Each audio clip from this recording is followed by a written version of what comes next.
নমস্কার। আপনারা দেখছেন চ্যানেল এবিসি। আমি বিজয় আর প্রত্যেক দিনকার মতো আপনাদের সামনে উপস্থিত হয়ে গেছি।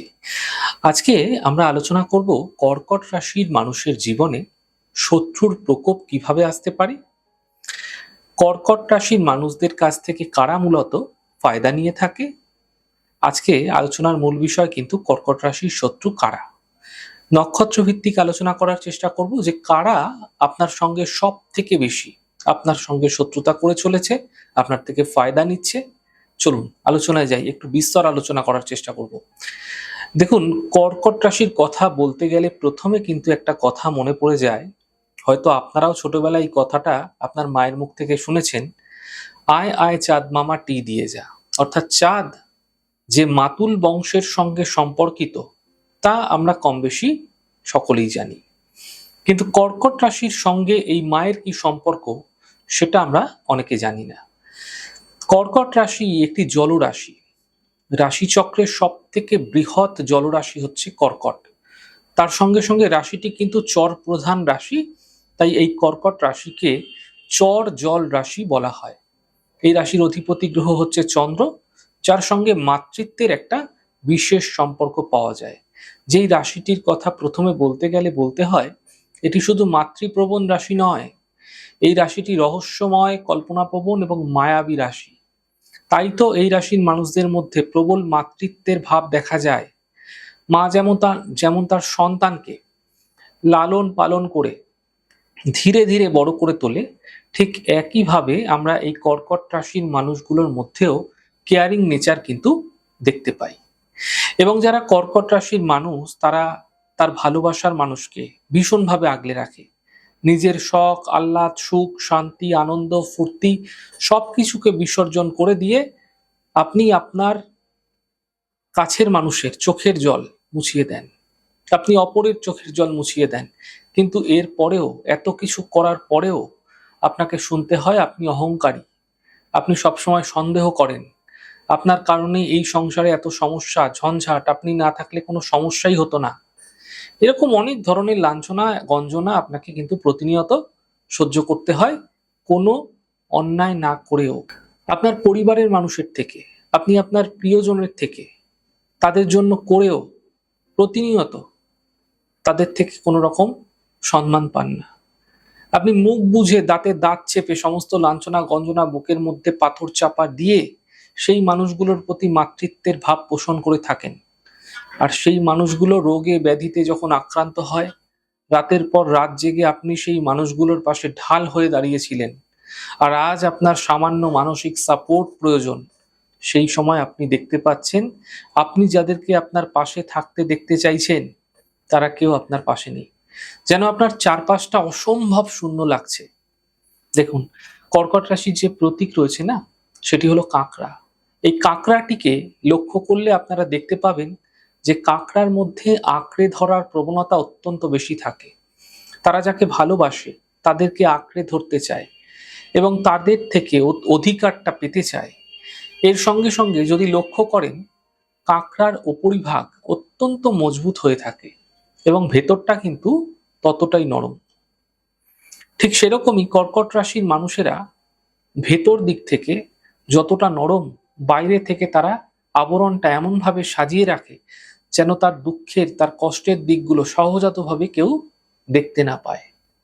আর এখান থেকেই শুরু হয় আপনার উপর ফায়দা নেওয়া। আপনার উপর যেই মানুষগুলো ফায়দা নেয় তারা আপনার উপর আপনার ওপরের আস্তরণটাকে সরিয়ে ছুঁড়ে ফেলে দেয় এবং শুধু নরম অংশটাকে তারা খেয়ে ফেলে। ঠিক সেরকমই আপনার জীবনটাও এই কাঁকড়ার মতো। আপনি আঁকড়ে ধরে বাঁচতে চাইছেন, কিন্তু যেই মানুষগুলোকে আঁকড়ে ধরে বাঁচতে চাইছেন সেই মানুষগুলো আপনাকে শুধুমাত্র তাদের অসময়ে ব্যবহার করছে। আপনার আবেগকে নিয়ে তারা খেলা করছে। এটা জানার পর আপনার বিশ্বাস ভেঙে চুরমার হয়ে যায় এবং আপনি সব থেকে বেশি দুঃখ পেয়ে থাকেন। এবার একটু আলোচনা করব কর্কট রাশিতে থাকা 3টি নক্ষত্রের মধ্যে প্রথম যে নক্ষত্র তা হলো পূর্ণবসু নক্ষত্র।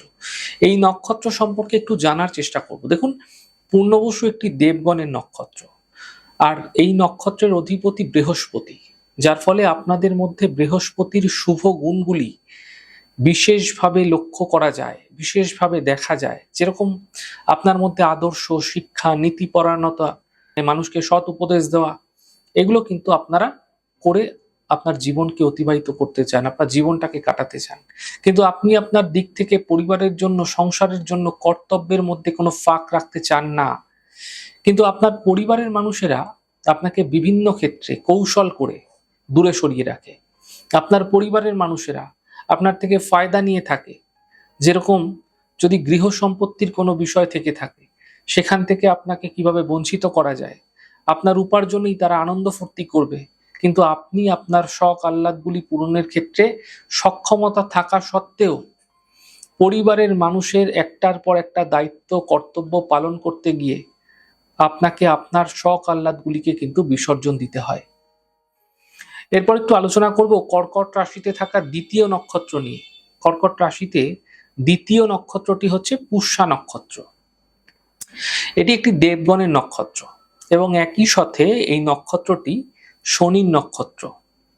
তো পুষ্যা নক্ষত্রটি এখানে পুষ্টিকে বুঝিয়ে থাকে। মা যেরকম তার সন্তানকে পুষ্টি প্রদান করে তাকে ধীরে ধীরে বড় করে তোলে, ঠিক সেরকমই এই পুষ্যা নক্ষত্রের মানুষদের মধ্যে পুষ্টি প্রদানকারী শক্তি দেখা যায়। দেখা যাচ্ছে পুষ্যা নক্ষত্রের কোনো মানুষ ব্যবসা করুক, চাকরি করুক, যাই করুক না কেন, সেখানে যে কাজের দায়িত্ব তাকে দেওয়া হয় বা যে কাজের দায়িত্ব সে পায়, সেই কাজকে নিষ্ঠাভাবে, ভালোবাসা দিয়ে, উদ্যমতার সঙ্গে সেই কাজগুলি সে করে থাকে। তার কর্মের মধ্যে সেবা ভাব, মাতৃত্বের ভাব প্রকাশ পায়। বিশেষভাবে কিন্তু এই মাতৃত্বের ভাব এদের মধ্যে, এদের সমস্ত কাজের মধ্যে একটা লক্ষ্য করা যায়। এই পুষ্যা নক্ষত্রের মানুষদের ফায়দা কারা নেয় জানেন? দেখুন, আপনি ভালোবেসে যাদের জন্য দায়িত্ব নিয়ে সকল কার্য করেন, সে আপনার কর্মস্থলের বন্ধু হতে পারে, সে আপনার কাছের অধীনস্থ হয়ে আপনার কাছে সে কাজ করতে পারে। আপনি তাদের প্রতি যে মায়া দেখালেন না, যে দায়িত্ব দেখালেন, তার সুযোগ নিয়ে তারা আপনাকে অযোগ্য প্রমাণ করার চেষ্টা করে এবং ক্রমাগত আপনার সঙ্গে পায়ে পা লাগিয়ে শত্রুতা করতে থাকে। আপনাকে সেখান থেকে সরিয়ে দিতে চায়। আপনি যেখানে কর্মরত আছেন সেখান থেকে আপনাকে তারা কিভাবে সরাবে তার চক্রান্ত করে। বিশেষ করে পুরুষদের ক্ষেত্রে পুরুষেরা এবং নারীদের ক্ষেত্রে নারী এই কর্কট রাশির মানুষ হলে তাদের ক্ষেত্রে বিশেষভাবে বিপজ্জনক হয়ে থাকে। তাদের সঙ্গে বেশি শত্রুতা করে থাকে আর আপনার নামে উল্টো পাল্টা বিভিন্ন ধরনের কথা রটিয়ে আপনার কর্মের জায়গাটাকে তারা নষ্ট করে দিতে চায়। অর্থাৎ গুপ্তভাবে তারা কোনো না কোনো শত্রুতার প্রকোপ চালিয়েই যায়। এবার একটু আলোচনা করব কর্কট রাশিতে থাকা তৃতীয় নক্ষত্রটি সম্পর্কে। কর্কটের তৃতীয় নক্ষত্রটি হচ্ছে অশ্লেষা নক্ষত্র। অশ্লেষা একটি রাক্ষসগণের নক্ষত্র। এই সঙ্গে সঙ্গে এই নক্ষত্রের অধিপতি গ্রহ হচ্ছে বুধ এবং অশ্লেষা কিন্তু কেতুর জন্ম নক্ষত্র। তাই এই নক্ষত্রের সঙ্গে সর্পের একটি সম্পর্ক বৈদিক জ্যোতিষে বিশেষভাবে উল্লেখ করা হয়েছে। দেখুন, অশ্লেষা নক্ষত্রের মানুষেরা একবার ভালোবাসার মধ্যে দিয়ে জড়িয়ে যায়, যদি কোনোভাবে কাউকে ভালোবেসে ফেলে, প্রেম জীবনের মধ্যে জড়িয়ে যায়, তাহলে সে তাকে ছাড়তে রাজি নয়। তার জন্য সে যতদূর যেতে হয় সে যেতে রাজি আছে, তার জন্য বিষ পান করতেও সে রাজি। এই অশ্লেষা নক্ষত্রের মানুষের ফায়দা নিয়ে থাকে আপনার খুব কাছের মানুষ, যার সঙ্গে আপনার ভালোবাসার, আপনার প্রেমের কোনো সম্পর্ক আছে বা পূর্বে ছিল। তারা আপনার গোপন দিকগুলিকে জেনে বিভিন্নভাবে আপনাকে দীর্ঘ সময় ধরে ব্ল্যাকমেল করতে থাকে, অথবা সে আপনার পূর্ববর্তী ভালোবাসার গোপন জিনিস জেনে নিয়ে সে আপনার সঙ্গে শত্রুতার মতো ব্যবহার করে চলে। এমনটি অশ্লেষা নক্ষত্রের মানুষদের জীবনে বিশেষভাবে দেখা যায়। তো এবার একটু আমরা আলোচনা করব যে সম্পূর্ণ কর্কট রাশির সঙ্গে মূলত কারা শত্রুতা করে থাকে এবং কারা এদের থেকে বিশেষ ফায়দা নিয়ে থাকে। দেখুন, কর্কট রাশির মানুষদের ক্ষেত্রে এমনটাও দেখা গেছে, আপনার প্রতিবেশী, আপনার পাড়ার কোনো মানুষ যে কোনো বড় বিপদে পড়েছে, আপনি শুনতে পেয়েই তৎক্ষণাৎ ছুটে গেছেন এবং তাকে আপনার সাধ্যমতো সাহায্য করেছেন। তার এমন কোনো সমস্যা হয়েছে, চিকিৎসার জন্য হাসপাতালে নিয়ে যেতে হবে, সময়ে অসময়ে আপনি সেই বিপদের সঙ্গী হয়ে ঢাল হয়ে সেই মানুষগুলোর মনোবলকে বাড়িয়ে সাহায্যের কোনো ত্রুটি রাখেননি। কিন্তু যখন আপনার সামান্যতম সমস্যা, সেই মানুষগুলোর একবারও মুখ ফিরিয়ে চায় না, সেই মানুষগুলোর টিকিও পাওয়া যায় না, খোঁজও পাওয়া যায় না। এমনটি হবার ফলে কর্কটের প্রতিবেশীর সঙ্গে সম্পর্কের অবনতিও কিন্তু ধীরে ধীরে হতে দেখা যায়। দেখুন, প্রথমেই যেটা বলবো সেটা হচ্ছে, এদের যারা প্রেমিক আছে না, প্রেমিকা আছে, ভালোবাসার মানুষ হয়, জীবন সঙ্গী হয়, তারা এদের থেকে প্রথমে সকল কিছু জেনে নেয়, বহু ধরনের ফায়দা তো নিয়েই থাকে, আর যত দিন যেতে থাকে পরে ধীরে ধীরে সেই জিনিসগুলো তার সামনে এনে তাকে বিভিন্নভাবে ব্ল্যাকমেল করতে থাকে। অর্থাৎ সে নিজে সাধু সেজে কিভাবে আপনার ঘাড়ে সমস্যাগুলির বোঝা চাপিয়ে দেবে এবং আপনার ঘাড়ে বদনামের বোঝা চাপিয়ে দেবে তার মতলব আটে, এবং ক্রমাগত ইমোশনাল ব্ল্যাকমেল করতে থাকে আপনাকে, অথচ আপনি কিছু না করেই সেই বদনামের বোঝা কাঁধে করে নিয়ে বেড়ান এবং সকলের কাছে সেই মানুষটি ভালো সেজে থাকে। দ্বিতীয়ত বলি, কর্কট রাশির যারা প্রথমে যারা বন্ধু থাকে, কম বয়সেই থাকুক বা যাদের সঙ্গে বন্ধুত্ব তাদের সম্পর্ক হয়, যত দিন যায় ধীরে ধীরে কিন্তু তারা শত্রু হতে থাকে। কেন বলছি এই কথা জানেন? এক্ষেত্রে কর্কট রাশির একটি নেগেটিভ দিক ভীষণভাবে আছে, তা হলো আবেগ প্রবণতা। এই আবেগের বশবর্তী হয়ে এই কর্কট রাশির মানুষটি তার প্রিয় বন্ধুকে, তার কাছের বন্ধুকে তার মনের প্রত্যেকটি কথা তাকে বলে। দিন নেই রাত নেই, রাত জাগা তারার মতো সারা রাত ধরে তাদের প্রেমের গল্প, তাদের ভালোবাসার গল্প এক বন্ধু আরেক বন্ধুকে শেয়ার করতে থাকে। কিন্তু এমন একটা দিন আসে এই কর্কট রাশির মানুষের সঙ্গে সেই প্রিয় বন্ধুটির সামান্য একটা কথাকে কেন্দ্র করে, ভুল বোঝাবুঝিকে কেন্দ্র করে সেই বন্ধু হয়ে যায় পরম শত্রু। পরবর্তীকালে সেই বন্ধুই সেই কর্কট রাশির মানুষটির নামে চারিদিকে তার বদনাম রটিয়ে বেড়ায় এবং সেই বন্ধুটি তার সঙ্গে শত্রুতা করে, জীবনের সমস্ত খারাপ দিকগুলির জন্য দায়ী হয়ে থাকে। এছাড়া আপনার কোনো ছোট ভাই হতে পারে, ছোট বোন হতে পারে, আপনার সন্তান হতে পারে, যাদের আপনি মাতৃত্বের ভালোবাসা দিয়ে বড় করেছেন, ছোট ভাই বোনের জন্য তার শখ আহ্লাদগুলি পূর্ণ করেছেন মাতৃস্নেহে। তাদের জন্য অনেক করার পরও যখন তারা একটু বড় হয়ে যায় না, তখন সেই ছোট ভাই বোন সন্তান আপনার সঙ্গে আপনার শত্রু সম আচরণ করে থাকে। হ্যাঁ, শত্রু সম আচরণ করে থাকে, ভাবতেও পারবেন না আপনি। আপনাকে সহ্য করতে পারে না, মনে হয় যেন আপনি তাদের কাছে বোঝা।